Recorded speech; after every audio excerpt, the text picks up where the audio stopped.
All right, it's August 17th, day 3 of the Great Ontario Yield Tour. We're crisscrossing southwestern Ontario, looking at corn and soybean yield potentials and talking to people who know something. Right now we're with Shaun Dilliott from Kearney Planters, been here for 30 years. My question for you today, Shaun, is what are a couple of things that you learned about planter setup from 2016? 2016 was a pretty diverse year for our company for planter setup because we in covering all of Ontario, we had planters in the east that were going into far too dry conditions, planters in Essex and in Niagara that were going into far too wet conditions. And one thing we stress is have plan A, B, and C, because probably the first one's not going to work. What we ran into in a lot of areas with the wet planting season was the fact that they could not close the trench. Couldn't close the trench. They couldn't close the trench, and they were trying to do it with weight, and they were smearing it shut. The dry guys had the opposite problem. They couldn't get seed to soil contact because the soil was dry and loose, or the soil was hard and dry, and it actually crumbled apart. So it was a bad spring for a lot of people that had the extreme.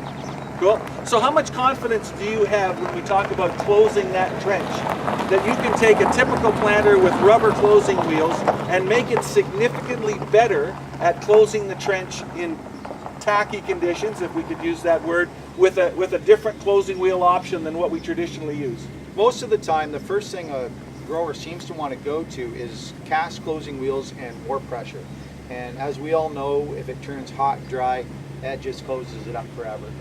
The fellows that are going to a Dawn Optimizer or some of the spike tooth or some of the other combinations of the plastic ones where they're fracturing the soil, they seem far less susceptible to that smearing and to that cement structure that they're going to create once it dries. Right. Are you a fan of the drag chain behind the planter or not? No, I'm not. You're not? No, and I look at things from a service point of view. We've had row units ripped off planters because of drag chains and everything else.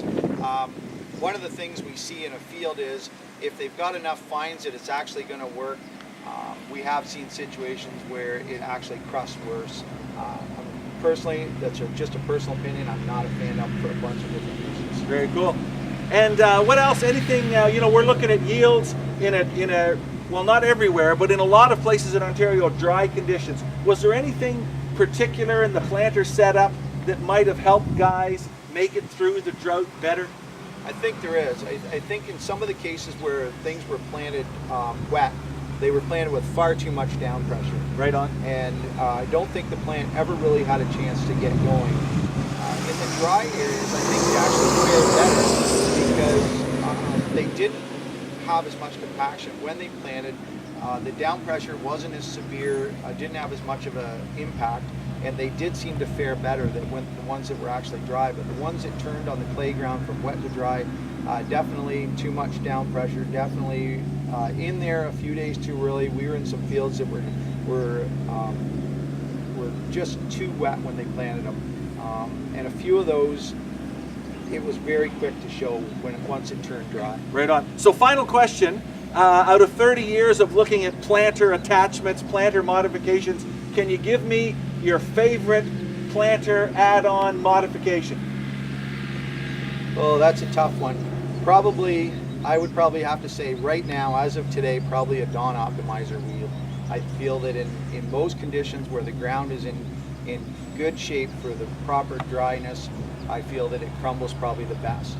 Cool. But that's just a personal opinion, and I've just seen it too many times where I thought it really did a good job. Good. Hey, Shaun, thanks for your time today. Thanks a lot. All right.